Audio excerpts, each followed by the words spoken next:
Social Perspectives is brought to you by Everett and Kennings. Hello, I'm J. Gentile Everett. Welcome to Social Perspectives. Have you ever considered how important it is for America to know how many blacks we have here, how many whites, how many Hispanics, Latinos, Mexicans, and the list goes on and on? I was intrigued by this because I wanted to find out, why was it so important for America to know the ethnicities of all who occupy this wonderful country?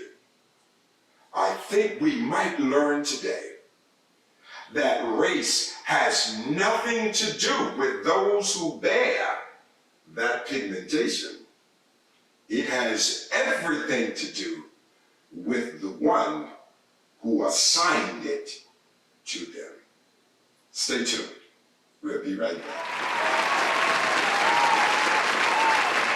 Sometimes God interrupts the normal course of history and gives us leaders whose gifts and insights are used to transform a generation. We have the privilege of presenting such a leader.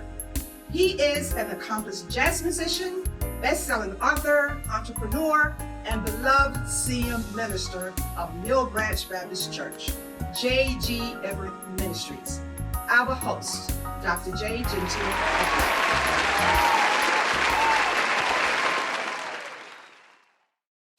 The great philosophical mind of Theogenes once said, "Those who are not yet born should do all that they can to keep from being born. And those who are living should try to die as soon as possible." What a morbid philosophy.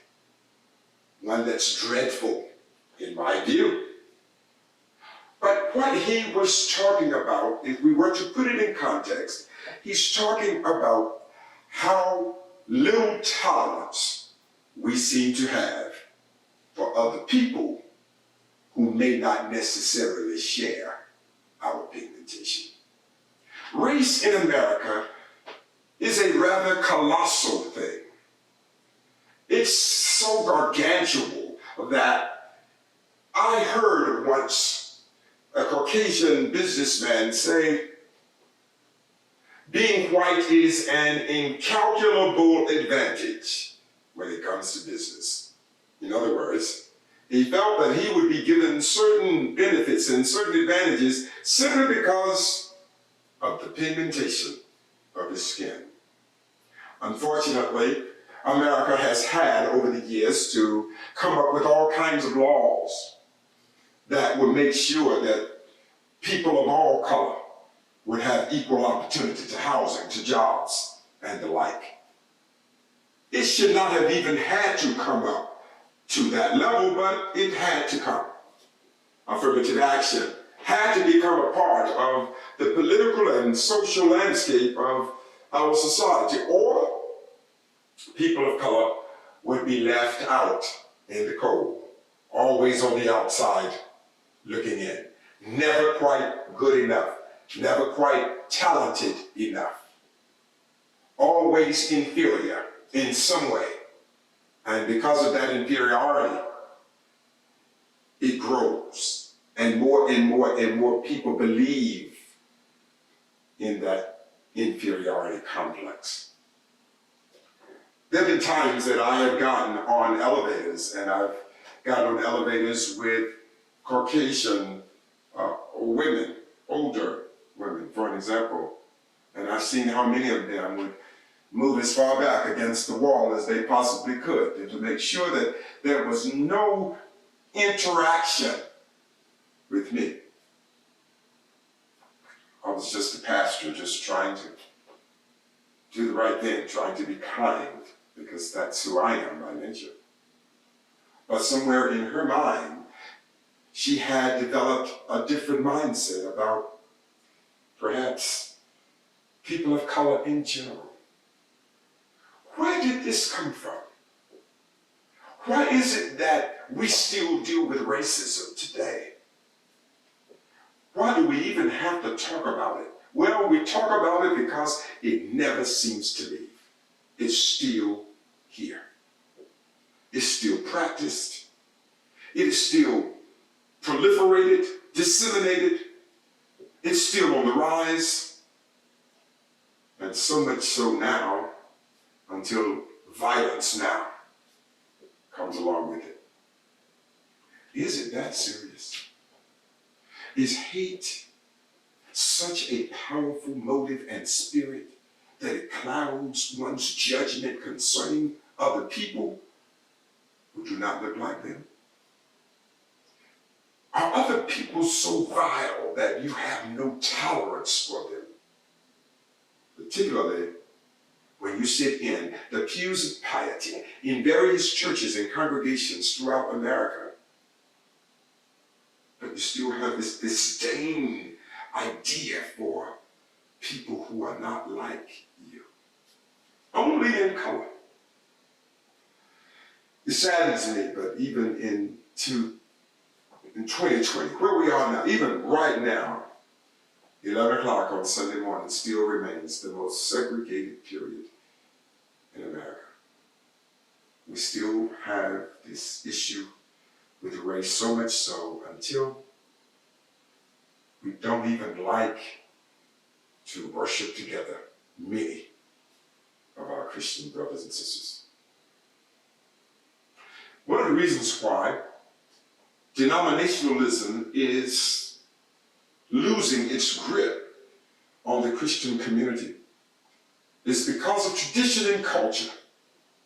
If every service, every liturgy is going to promote culture as well as Christianity, they're going to promote this is a cultural understanding of God and this is where we are comfortable, then other cultures will never feel comfortable worshiping there. I believe the legitimacy of all churches rests upon its ability to open up its arms and to become multicultural and be tolerant of all people, because God made everybody and every culture has something to offer the world. Every culture brings its own uniqueness, its own endowment with its own genius. Why can't we embrace it? Because when we do, we all grow and we all become better. It is my prayer that we will look at race and tell ourselves it is time for us to promote better and not bitter. Stay tuned. We'll be right back.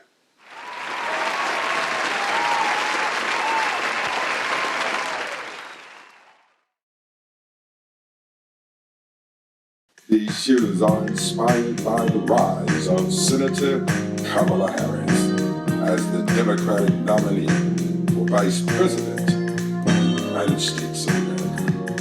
The pink and green represents her sorority, Alpha Kappa Alpha Incorporated. The black soul represents Howard University, the undergraduate college she attended, and HBCU.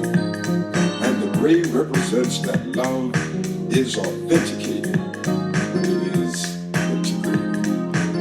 Get your pair, AliveShoes.com/Renaissance/JGE. That's AliveShoes.com/Renaissance/JGE and get a part of American history. Ah ha ha!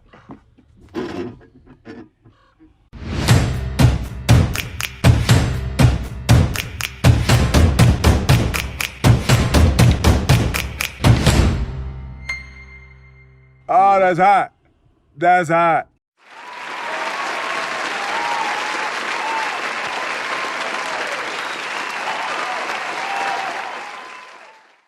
Welcome back to Social Perspectives. We were talking about race, its significance, the kind of impact that it has on our society. It's amazing that we feel like we are in a better position to do anything when we look around and see that the majority of people that we are going to be serving look like us. It gives us a sense of comfort, a sense of confidence, because we feel like, okay, we are large and in charge. Well, this is what I would like to submit to you. Do you know any racists?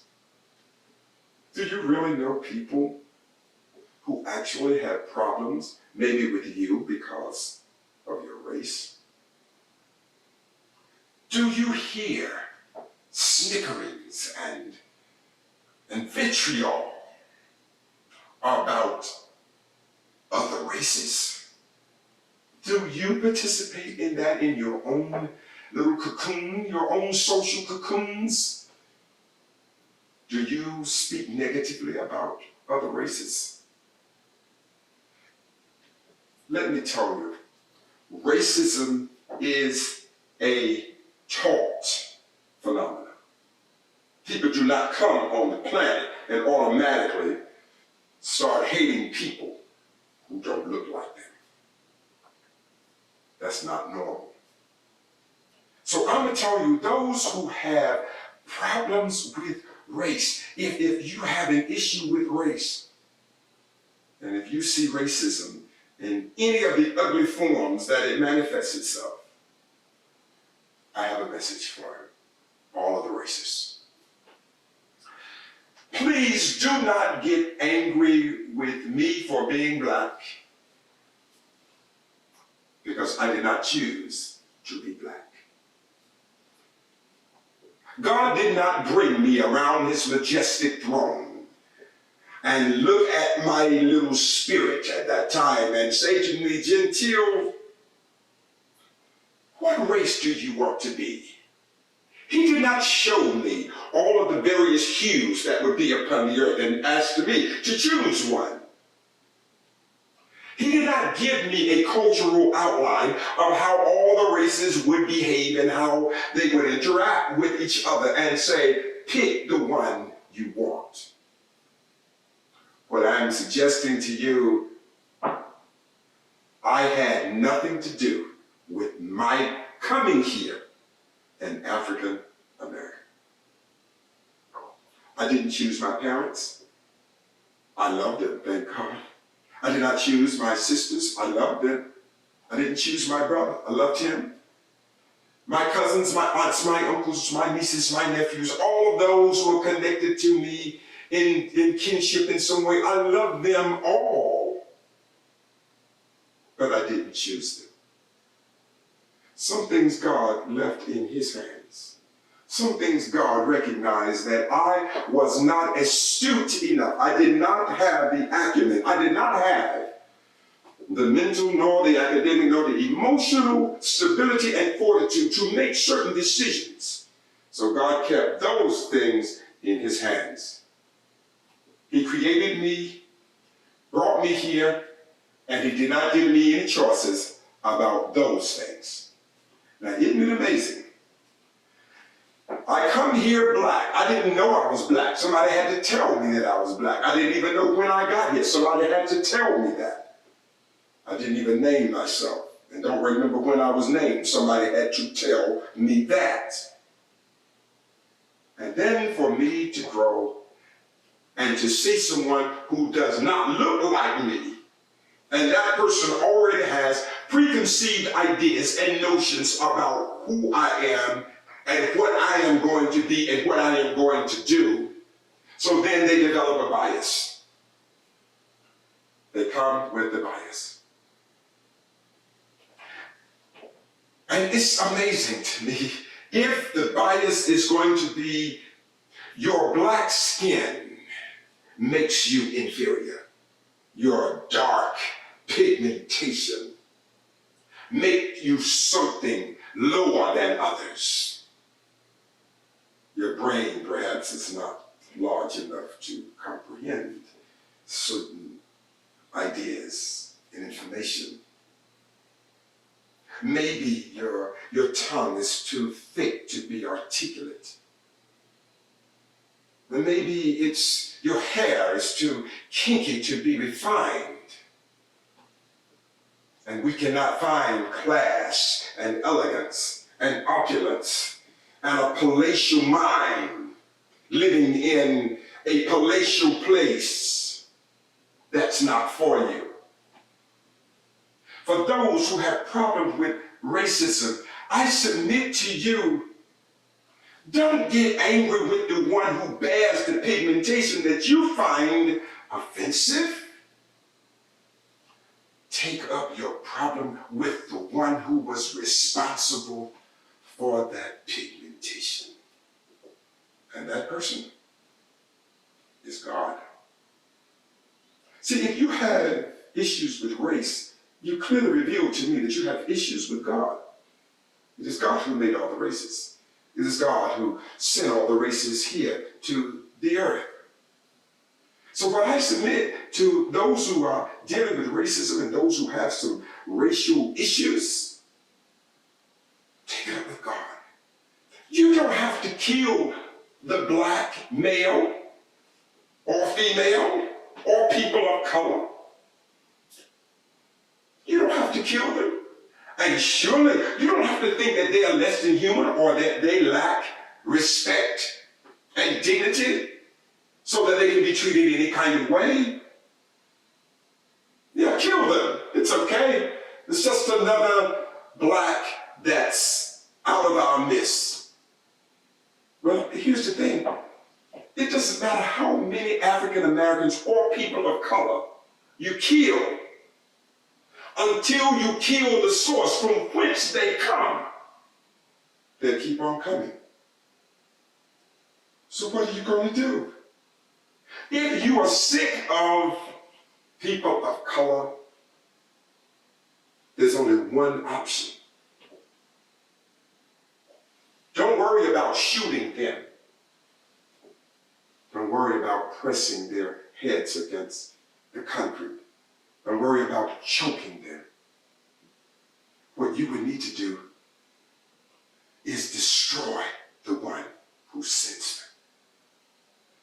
Get your guns, get your explosives, get all your military-grade weaponry, and let's try to ambush God. Because until you destroy God, people of color will continue to visit the earth, and they will continue to visit our world. Stay tuned.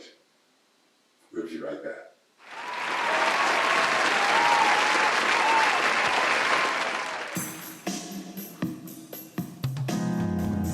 It has been said that power in the wrong hands is a recipe for personal destruction. This has never been more true than in the life of Dominique Washington. Her games would become her grief. Her unbridled lust and selfishness would be interwoven in her plots. The shocking revelations, jaw-dropping surprises emerged when she realized the lack of a personal core makes one hollow inside. And the cost of that inward emptiness can be incalculable. The invincibility and hubris to which she had grown accustomed would cloud her judgment, and the darkness of her own familiar behavioral patterns brought all to unknown discoveries of the influence the weak would have in her success. Then her doom would be the result of her rebellious nature to any source of authority. She does not imagine someone smart enough to outwit her. Later, she is so astonished at how she miscalculated the significance of a special love that it rocked her world. Her coveted justice would ultimately come in ways she never saw coming, and in ways she wished she had not.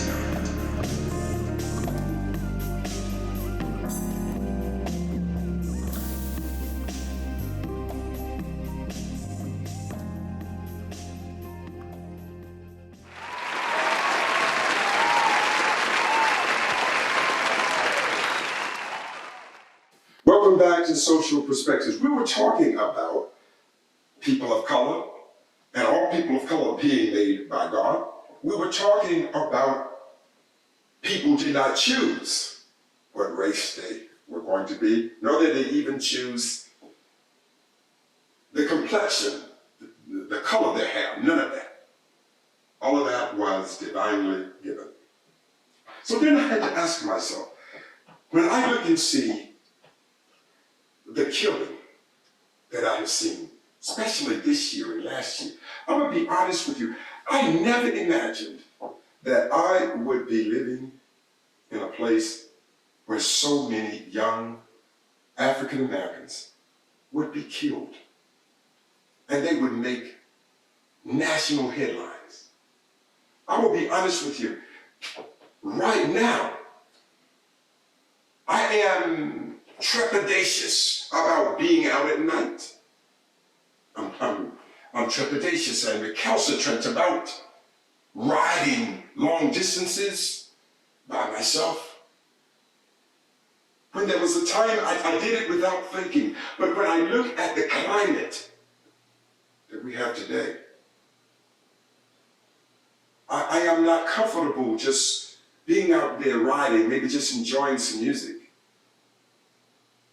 I'm even frightened to be stopped by law enforcement. I grew up in a little town called Laurinburg, and I grew up in a place, particularly during the 70s, we were taught that the police were your friend. They would be the ones to protect you. And I grew up under that idea. And thank God, when I grew up, I felt that. Where has that gone? It certainly doesn't seem to be the prevailing feeling or idea about law enforcement today. So I had to ask myself, what is it that I'm really dealing with? How do I put it in context where it would make sense and perhaps other people can benefit from what it really means? I found out that being African American right now in America it's a heavenly act that has earthly consequences. Have you ever thought about that? Heaven put us all together. And now earth has to give you backlash because of something that heaven did. You see, we keep going back to the real problem is not African Americans or any group of people. The problem is where there is racism, there is a profound lack of respect for God, because we are the creation of God. There is no way we can change what God does. He decides. Am I a divine accident? Did God intend for me or you to be the color that you are? Was it a fortuitous act? And somehow another, God tossed us to the earth, and when we get to the earth, is it the earth's responsibility to try to correct the mistake they feel that God made? We are not divine accidents. We have divine purpose. It was God who decided in his infinite wisdom to make us what we are. He chose the pigmentation of our skin. He chose how our hair would be. He chose how we would think. He chose how we would come to the earth. Not because we asked to go. He sent us. So I want to say to everyone, if you have some racisms in you, if there's racisms, has nothing to do with people. you have a problem with the Creator. And what I suggest, instead of trying to right what you consider a wrong that God did by bringing people on the earth to live among you that's not your color, does not share your culture, it was not a divine accident. I suggest that you take that up with Him. Take it up with Him, and let's just see what happens. Well, I am a pastor, and I've been a minister for more than 40 years of my life, which is virtually all of it. One thing I have found out: God is an ontological triune, which means nothing outside of Him can judge Him. He can do whatever He pleases, and He owes no one any explanations, and He does not have to give an account of why He does what He does. That's what makes Him God. I just want you to know, people of all nationality and ethnicities are here. They're here to stay. And they will always be, as long as the source of life continues to send them. So what I would suggest, quit getting bent out of shape over the color of other people, and understand that God sent them, and maybe it is something God placed in your way to help you grow and embrace another segment of His divine bounty. If you don't like other colors, take it up with God. By the way, give me a report of how it turns out. God bless you. See you next time on Social Perspectives. I'm J.G. Until ever. Be good. Smile a lot. Enjoy life. And love all of God's people.